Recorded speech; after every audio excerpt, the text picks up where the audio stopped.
listening to a download from the outdoorstation.co.uk. Number 505.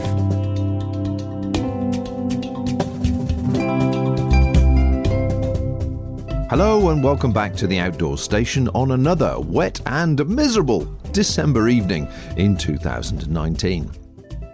The Outdoors Station has been producing podcasts for the self-powered traveller. That's the backpacker, the hiker, the adventure seeker since 2005, making it the longest running podcast of its type in the world. I'm Bob Cartwright, your host, and you can find the back catalogue of more than 500 podcasts on iTunes, TuneIn Radio, Spotify, Stitcher, and now on your smart speaker. Hey Alexa, play the Outdoors Station podcast by Bob Cartwright. Here's the Outdoors Station from TuneIn, resuming number 504, Alice Bowers. Fame at last. And now you know the first thing to ask for when you open your smart speaker Christmas present this year. Once again, I want to thank everyone who has joined the newsletter this month over on the outdoorstation.co.uk, and this includes Alan Redfern, Mark Wayne, Jasper Wynne from Ireland. Jasper is a name you may recognise. Look him up on the outdoorstation.co.uk search box. I've done 4 interviews with him. Fascinating guy, lots of interesting stories, and I'd love to catch up with him once more if I could just pin him down. Philip Brandt, Henrik Lindstrom from Sweden, Paul Boone, Roger Marshall, Alan Chapman, Alex Cadigan, Gary McFarlane, Joseph Arsenault from the USA, and Kevin Ball. And several of you have put some lovely comments in there as well, so many thanks for that. In this podcast, I'm talking with Tim Moss from the nextchallenge.org. Tim has organised expeditions to all 7 continents, made first British ascents of several mountains from Russia to Bolivia, and has travelled around the world using 80 methods of transport, a trip for which he won the Year of the Volunteer Award for Innovation. He's a Fellow of the Royal Geographical Society, a Guinness World Record breaker, and was shortlisted as an Adventurer of the Year. So you may recognise his name from many of his expeditions and adventures, and you'll see them in great detail over on his website. When you visit the site and have a look around, the first thing you'll notice is his transparency. Tim has painstakingly broken down the financials of every trip he's done. And this includes the costs and any support he's had from sponsorship and grants, plus, of course, if he's raised money for charity. He's also shared his account and been quite open discussing if it's possible to make a living as an adventurer in its many forms. However, the most obvious and, as far as I know, unique addition to his website is his grant system. Tim and the nextchallenge.org is doing the ultimate in paying it forward in the adventure world and supporting people who need a little financial help undertaking their first adventure. And this is how it all began. I think adventure first began for me at a very specific point when I was at university and I saw a poster advertising grants for expeditions. And I didn't know anything about travel and adventure at the time, but somehow between a friend and I, we concocted a plan to go climb some new mountains in Kyrgyzstan. And we were amazed to succeed in our application. We got some money. We went to Kyrgyzstan and we tried to climb some mountains, and it really opened my eyes to what was out there in the world. And since that one trip, I've never really looked back. Was it, going back to that time, was that an organised expedition where you sort of tagged on to and then spurred off to do your own thing, or you literally left to your own devices? It was absolutely on our own devices. There ended up being 3 of us. I'd never heard of Kyrgyzstan. I didn't know where it was when we first came up with the idea, stumbled across it on an atlas, or how we first found it. And we organised a lot of the logistics ourselves, found a jeep to take us out into the mountains, carried a load of food in our rucksacks. We did go to an established base camp, but then we were climbing mountains for which there were no proper maps, no guidebooks, and some of them had either been unclimbed or only climbed a handful of times. So you were really just looking at the side of a hill and trying to work out how you get to the top of it. And can you give me an idea of what year this was? This was 2003, so I would have been 21, first year after my first year of university. So having never left Europe before, never really been on holiday without my parents, this was straight in the deep end. As it happened, it was too deep. We got into no one came to any harm, but we got into lots of scary situations that I'd never want to be in again, dangling off ropes and falling down snow slopes and all that sort of thing. But the subsequent year I did a similar climbing trip to Bolivia, which was just as exciting, but without all those hair-raising moments. I take it you'd done, obviously, rope training and that sort of climbing at university before you went. Yeah, absolutely. Yeah, I've been climbing for a number of years. I've done winter skills course, done plenty of time in the mountains, and been to the Alps in preparation for it. So we weren't completely stupid, but we were pushing it a little bit, and probably were a bit lucky that we didn't come to any harm. And I suppose two good things came out of it. One is that despite all the scary moments, it got me enthused about adventure. And two, I didn't come away thinking, this is how I can do adventures and I'll probably be lucky every time. I came away thinking, I don't want to be in that sort of risk again. So next time I do a trip, I'm going to be better prepared and more experienced, which is exactly what happened on my next two climbing trips. Much more successful and much less scary. It reminds me of that old saying, what do you get when you don't get what you want? Experience. Moving on then. So these other trips, are we talking on the same basis, sort of very low budget that you went on to after this, Bolivia and so on? Yes, yep. I mean, the mountaineering trips of all the ones I've done are slightly more expensive because they tend to involve flying to South America or Central Asia. They're not super cheap, but at the same time, they're not silly expensive. It might have been sort of a month out in the mountains, including all food, transport, visas and everything for sort of around the £1,000 mark. So not rock bottom prices, but probably not more than a lot of people spend on a week or two's holiday. And then you went on a lovely title, Around the World in 80 Ways. That's right, yeah. But that was my final year at university. The prior 2 years, I was really lucky to be given grants for these climbing expeditions. I should say the grants, they weren't huge. They were a few £100s. So the first one, I think we got £400 each, which was very welcome, but it didn't even cover the flight. So it wasn't all expenses paid. The main thing was sort of a pat on the back and a thumbs up saying, we like your idea. And that's kind of what I tried to do with my grant, which we might get onto later. So I'd done those two trips and I was really keen to do another expedition in my final year, but I thought, three times in a row applying to climb mountains, they might get a bit bored. So my friend Tom and I, who came on my trip to Kyrgyzstan, we came up with this idea to travel, circumnavigate the globe using as many different methods of transport as possible. And we tried broadly to use each one only once, so only one flight and only one proper train and that sort of thing. Well, that'll be an interesting subject. Now, for people that want to know more, obviously everything that we're talking about is in great detail on your website, including the background stories to these adventures. Am I correct in saying that? Absolutely, yeah. The website's been going for 10 years. It started after some of those trips, but I've documented them there. So there's reports and blog posts, photos and videos for most of the adventures I've been on. Right, for all the people listening to this then, we will be referring back to the website many times during this conversation as it unfolds, and you'll realise why. So as I say, when we do that, I've mentioned the website already in the introduction, but do have a look at that as we go through or after this, because I think you'll find it fascinating on all sorts of levels. Now, coming back to these adventures and trips that you were doing, I've got the list, the spreadsheet that you've broken down, that you print on your website in front of me.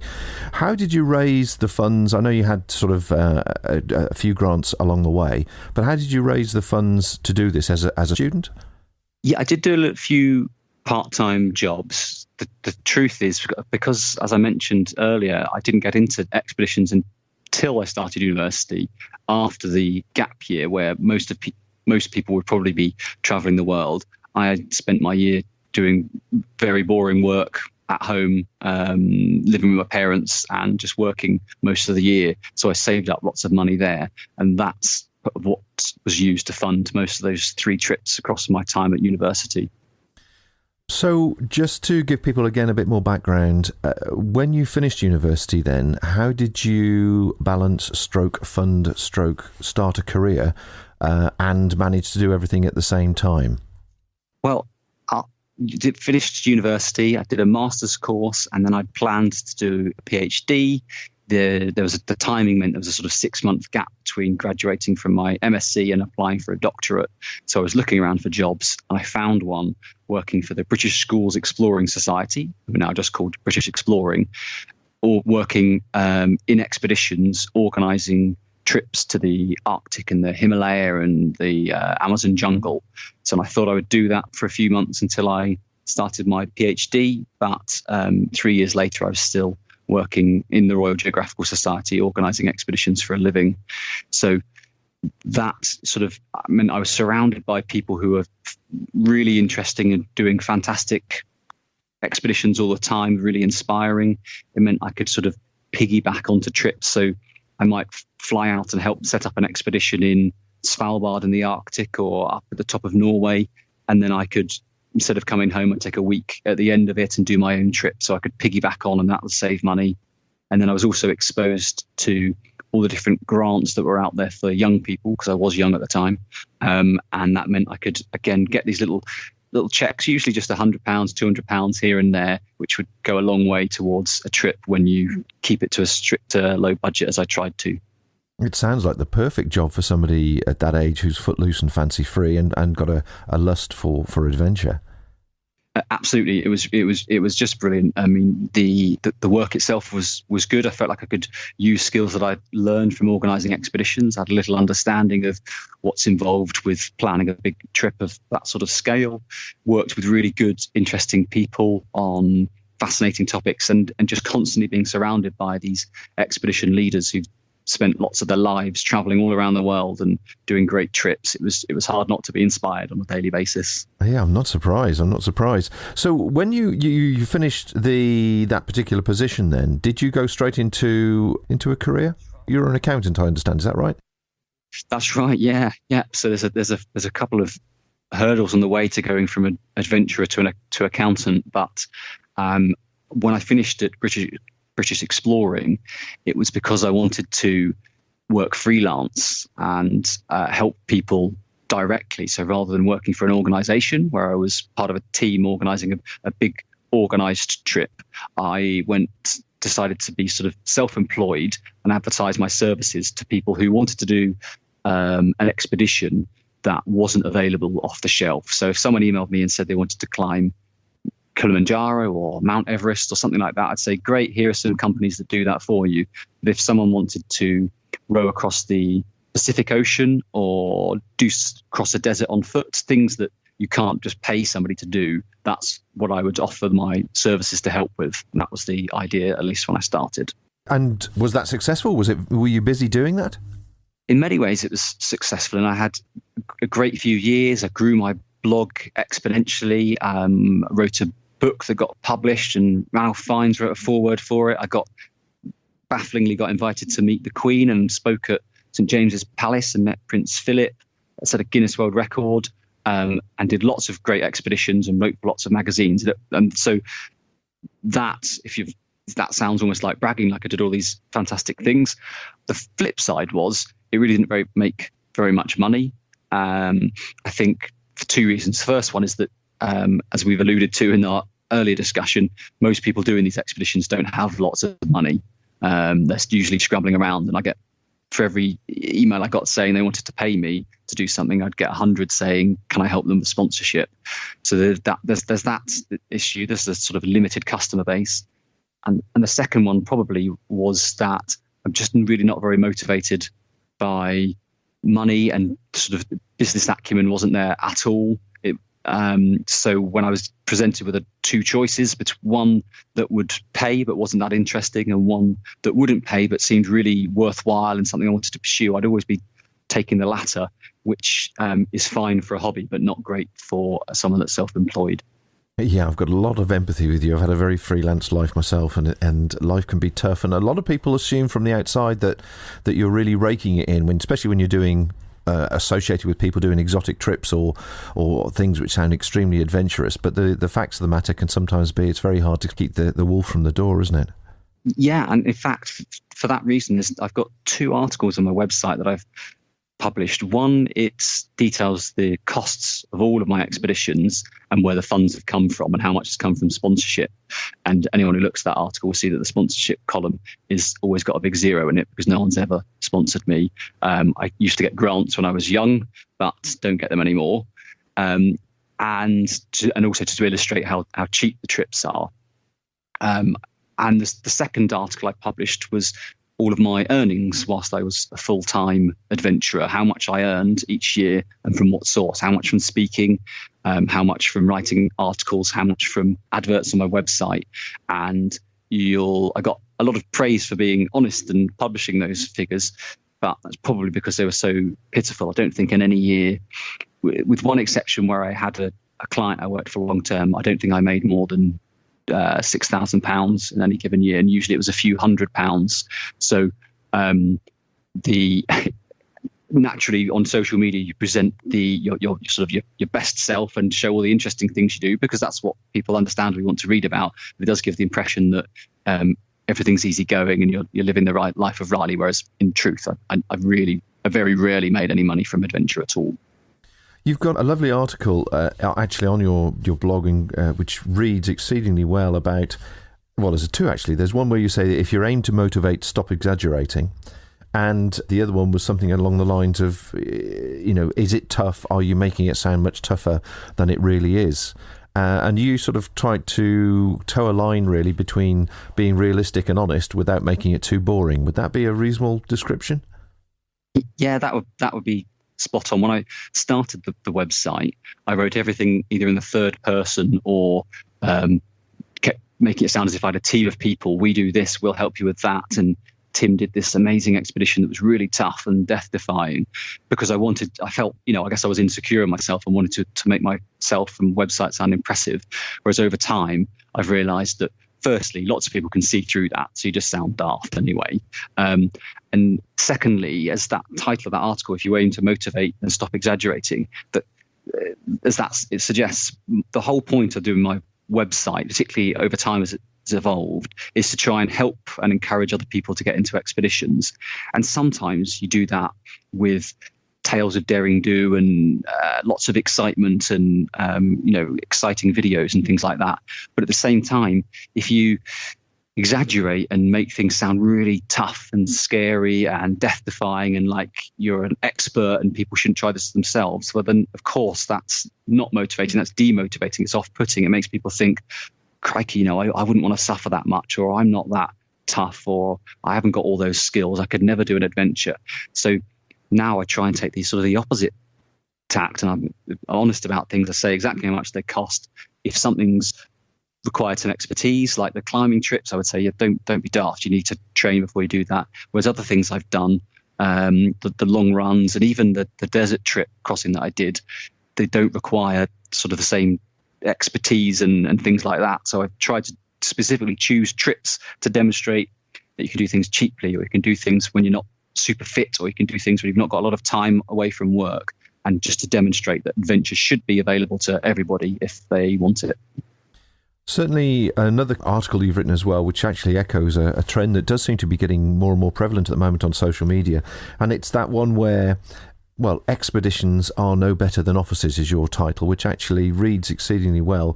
But basically, you're quite right. It says sometimes it sounds really patronising to suggest to people they should be out of their offices doing something super exciting, dangerous, stroke, adventurous, whatever. But in actual fact, a lot of people really enjoy their life, or they enjoy their work, or they enjoy the contribution to society they're making. And it does sound... the tone sometimes sounds a little bit patronising from people that appear to be giving that life of outdoor lifestyle, adventure, etc., suggesting that everybody should be doing that. And I agree with you. I don't think that's necessarily the case. Yeah, absolutely. And I'm sure I was guilty of that when I started my blog. And no doubt, if you read my earlier posts, there's plenty that are patronising and presumptuous. But I realised over time and seeing lots of other people's blogs and things that, yeah, exactly that. They would say, don't waste your life, quit your job, travel the world. And some people who want to travel the world and are just desperately nervous about quitting their job, that's a great message, and say, look, I've done it. It was fine. Lots of people have. You'll probably be okay. Here's some advice. But at the same time, for every one of those people, there's probably 10 or 50 or 100 who are perfectly happy with their lives, enjoy what they're doing, and might want to do adventures in their holidays or maybe a short career break, but they don't want to pack everything in. And there's sort of that assumption that everyone hates their job and everyone wants to be like you because you're a cool adventurer. Yeah, it's when you unpack it, it's a bit unpleasant, and it's not motivating. So try my best to avoid that. Podcasting around the world. It's all about getting out and having much more fun. This is the Outdoor Station. Now, coming on to the website again, and the purpose of this conversation, I don't know how I actually found you. I was trying to think about it the other day. I think it was about 3 or 4 months ago. I sort of stumbled across you during a hunt round various bits of social media of people associated with people that I'd love to talk to. And I was fascinated to read the background behind the website, some of the things we've talked about, but also how you've taken it forward. And you're really paying it forward, paying this enthusiasm and excitement and support for people that are starting out at any age, really, to do something a little bit alternative, a little bit different, without risking too much. And I think it's a lovely approach. The website, I have mentioned it before, but it's called thenextchallenge.org. And would you just like to describe in your own words how it came to you that you could offer this support to other people doing their own challenges? Yeah, well, I think over this conversation and that bit you just did there, you've sort of given a bit of the arc, in that I started out by applying to other people to get money from them, and they would give me money and then I'd go off on a trip. Then sort of when I got a bit more into it, I didn't need or wasn't eligible for those grants, so I would fund stuff myself, just keep it cheap, and then I would try to offer stories and advice and help people by email and give out tips and practical guides on how to do expeditions, but with no money changing hands. And now it's got to a point where I've got a day job that pays the bills, so anything I get through my website is a bonus. And like I said, I don't make huge sums from my website, but I have an advert on a little Google ad on a couple of pages, and that was making £200 a year. And I thought, well, you know what, I can pay my bills without that. Why don't I give that £200 away as a grant to somebody else to do an adventure? And so that's what I did. I then invited 100 members of the public to donate £2 each, sort of crowdfunding, but deliberately wanted to keep it for small amounts. I didn't want to take money from one person and give it to another. It was sort of £2. You wouldn't even think about it, a cup of coffee or a half a pint. So then we had £400. And then lots of other adventurers with blogs, they all said they'd chip in £100 or £200 each. And before we'd finished, we had over £1,000, which I said, apply to me, send in your ideas, and I'll give the money to sort of the best idea. And what happened that year, and has happened every year since I've been running it, is that we had hundreds of applications, and rather than giving one person £1,000 to go and do a big trip, I quite like helping the smaller scale trips that aren't costing thousands of pounds, sometimes more like hundreds.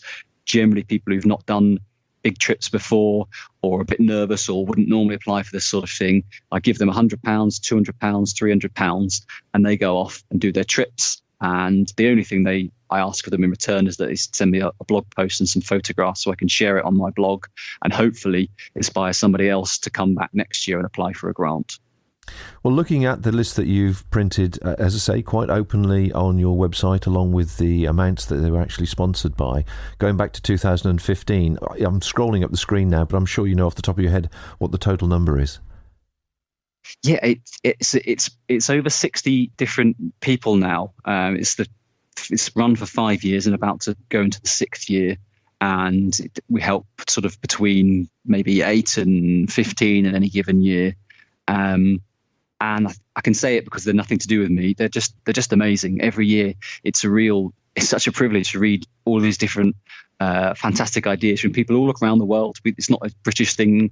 You can apply from anywhere and all ages. We've had kids, we had teenagers doing it, and I had a 5-year-old with his mum. It was his mum who applied, but His mum took her 5-year-old to 5 bothies.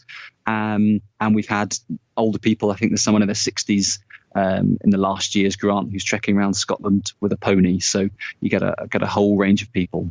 I was just looking at the names. I've recognised, obviously, a few. Abby Barnes, who I spoke to a couple of weeks ago. Elise Downing, she obviously ran the coast of Great Britain, and a few other names there that I recognise. But as you say, many non-familiar names, and certainly quite a few overseas ones. I'm surprised you've had so many people from overseas contact you. Have you spread the word deliberately across the channel into Europe and further? I haven't done. Again, this is something that if I had more time available to me, I would be sort of shouting from the rafters and banging the drum a bit more. But just fitting everything around the day job just means that I can promote the grant a little bit and administer it and read the applications and send the money to everybody and upload their blog posts. But in terms of promotion, no, I don't do a lot. And in fact, this year, so far the application numbers are down. So I need any help promoting it would be most welcome for anyone listening. And indeed, just submitting your applications, because the odds are very high, given the number of awards I give and the number of people that apply.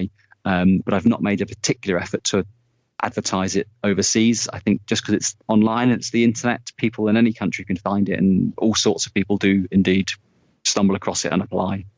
Well, in that case, then let's see what we can do right this very minute to give you a hand with applications or people to be interested in pursuing this and contacting you.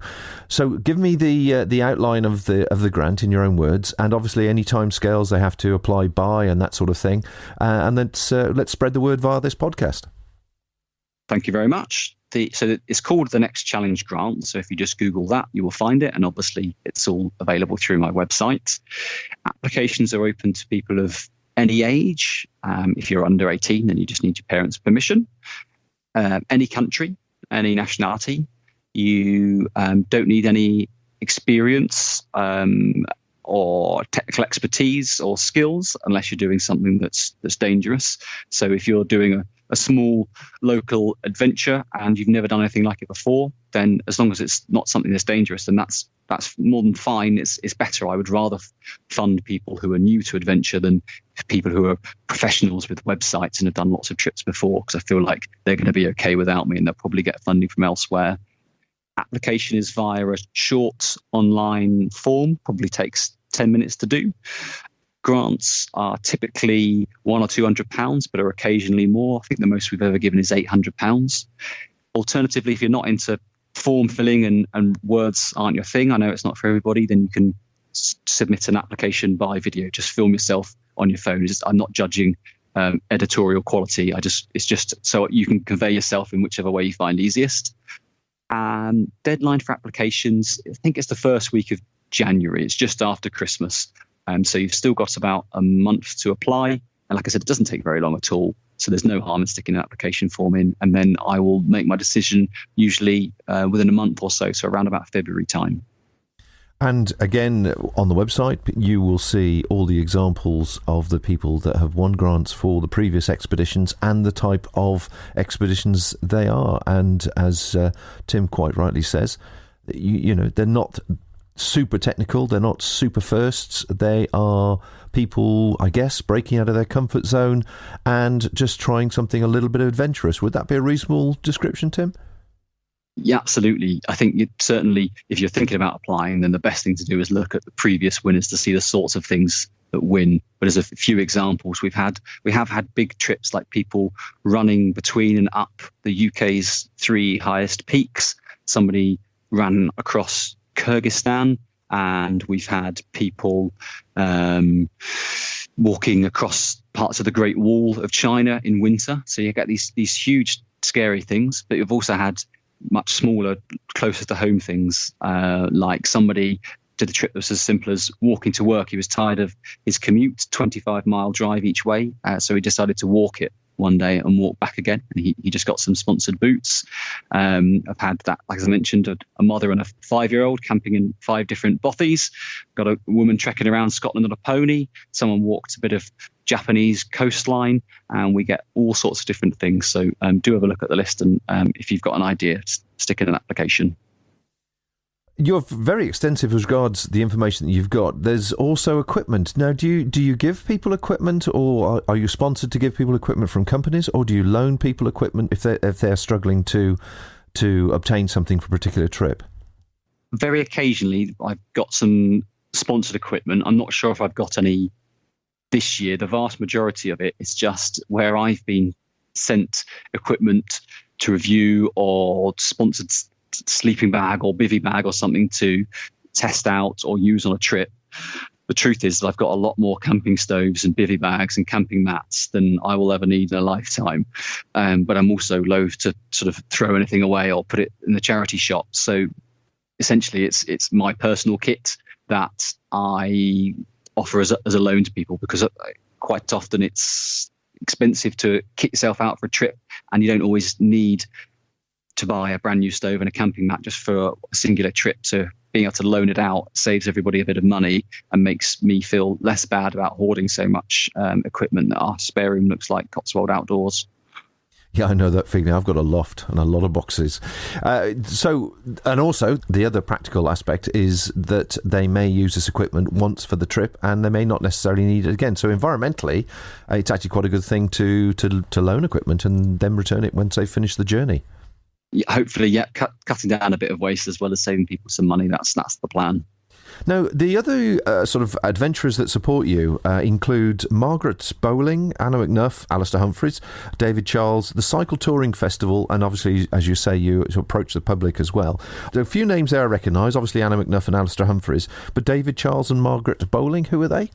Margaret she's a sort of adventurer in her own right, mostly through ocean rowing. I think is where she's done a lot of her trips. And I think she's makes films, maybe a camera woman. And also, I think she's provided logistical support for other people's trips. So I've known her through the adventure community for quite a while, and she's been one of the long-term supporters over many years, which is brilliant. But again, because I put them on my website, but really they don't get any credit, or I'm not giving them anything in return. They're just sending me £100 or £200 every year, and I give it to somebody else. So all credit to them, all those people that have supported it. David Charles was just somebody that got in touch with me, as happens more and more through as the grant's gone on. People will say, like your grant, I'd like to make a donation, but it's more than £2, it's more than £10. Is there a better way to do it? Because if you do it straight from my website, then PayPal take a little fee, whereas if you do it directly with me, then you can avoid the fees. So he just got in touch and said he'd like to make a donation, and that was last year, and he's stepping in again this year. He does have a website which I think is linked to on my blog, but you get a mix of people who are sort of high profile adventurers and others who just like supporting adventure. And the Cycle Touring Festival, I didn't know there was such a thing. Is that a current festival? Yeah, so the Cycle Touring Festival is organised by my wife, Laura Moss, and it's the only sort of event of its kind for cycle touring, which is we define it as cycle, sleep and repeat. So any kind of bike trip that lasts more than a day, that might be cycling Land's End to John O'Groats or cycling around the world over a year, or it might just be a long weekend going coast to coast or something like that. And it's a very old traditional activity that's been around for a long time, but it's been growing a bit in recent years, and it's not often catered for in sort of mainstream cycling media, which tends to be about racing bikes and mountain biking. So this festival, once a year in May, it happens in Clitheroe in Lancashire. It sells out every year, sort of 200 to 300 people, and somewhere between a festival and a conference. So it's 2 days of back-to-back talks and workshops about practical guides to cycling in Africa, or best places to go in Europe, or stories from people who've cycled the coast to coast, or they've cycled in South Korea. And And it's just a great place to meet other like-minded people who are into cycle touring. And as part of that, it's a non-profit event, but if she has the surplus available, then she gives £200 to the grant every year. Fantastic. It sounds like the sort of festival I'd love to pop in and have a chat with people. You're very welcome. Continuing the support question then, are you still looking for some more support from general people that are listening to this that want to support your efforts? Absolutely, yeah. Broadly, the donations are open for the same period that applications are, so you can donate between now and start of January. If they come in later than that, then it's absolutely fine, because the grants don't actually get made until February, March or beyond. So contributions are always welcome. If people have got kit they don't want, that's always welcome too. And failing that, it doesn't have to be with money. If you can put it on your social media or tell a friend of who you think might be interested in applying, then that's just as helpful. Spreading the word is just as good. Well, I think anybody listening to this will agree that that's something they'll do, because everybody's got their own little networks on social media. And I'm sure once people understand and delve into it a bit more, we'll be more than happy to share the information. And as I say, I stumbled across you myself, but I really want to get behind you and support you as best I can. Great, I appreciate that. And whereas when I used to do adventure stuff myself, I was really queasy about asking for promotion and trying to promote myself. It didn't feel nice or natural at all, because this doesn't benefit me. It's just hopefully helping other people have adventures, and I'm giving the money away. I don't mind so much asking for help promoting it, because it's not about me. It's about helping other people. And all the people that you have supported, have they all written blogs for you or donated some information in some way? Yes, yeah. Well, they're supposed to all write blogs. I think pretty much everybody has. Sometimes you have to do a little bit more chasing than you'd like to. But that's the only thing I asked for. Once they're back, send me some words and some photographs so we can share the story, so everyone who's given you money can see where it went and see what you got up to. And so on the website, there's probably 40 or 50 odd articles from past winners. And in fact, that's one of the best bits about it, is hearing these different voices, because you get plenty of sort of middle class white men from the UK like me, who often had until recent years had perhaps dominated the adventure industry. But then you get voices of completely different people, different ages, different backgrounds, different nationalities, the kind of people who aren't normally writing blog posts and aren't normally writing articles, and the style and the way they read are completely different from things I write. And I used to spend ages trying to edit them into sort of fit with my blog, and I thought, that's defeating the point. People want to hear the voices of those who won these grants. So you'll read through them, and there'll be such different approaches and styles of writing, but that's part of the beauty of it. Looking at all these applications and the people that you supported, can you generalise what the biggest barrier is for people to actually undertaking an adventure of any kind? I think if I was generalising, I'd probably go with perhaps confidence, in that it's a big step. If you've not done something like it before, and your friends and your family don't all do these sorts of things on a daily basis, then it can feel strange or embarrassing or almost arrogant to say, I'm going to do this cycle trip, or I'm going to run up this mountain. I think I would have been worried, people thinking, well, who on earth are you to think you can do that sort of thing? So hopefully with the website and the grant, the idea is to say, even if people don't necessarily need all that money, or the money's not really the sticking point, the fact that I can put them on a blog and say, look, this person from so-and-so has got this idea and I think it's great, and I'm going to give them £200, is kind of hopefully an endorsement for what it's worth. And also there's a little bit of pressure then. People are like, oh, well, I've got to do it now. I just filled out that form 3 months ago and didn't think anything of it. Whereas now it's public. I'm committed. My thanks to Tim for taking the time to share his passion with us, and what a wonderful and generous thing to do to encourage and support people undertaking their first adventure. Of course, you'll now make a point of visiting his website in all earnest, I'm sure, thenextchallenge.org. But more importantly, please discuss the concept with your family and friends this holiday break, who will no doubt at some stage say they want to do something exciting in their everyday life. This grant could be an opening to a whole new experience and make the difference between action and inaction. What have you got to lose? Check out the website, see what challenges past applicants have set themselves, and be inspired to do something similar, or tell your friends to do the same. As you heard, Tim is waiting to hear from you. So put down that 20th mince pie and start writing. Food for thoughts, folks. So, until next time, bye for now. Thank you for listening to this podcast. To hear or see more from our extensive free library, please visit theoutdoorstation.co.uk.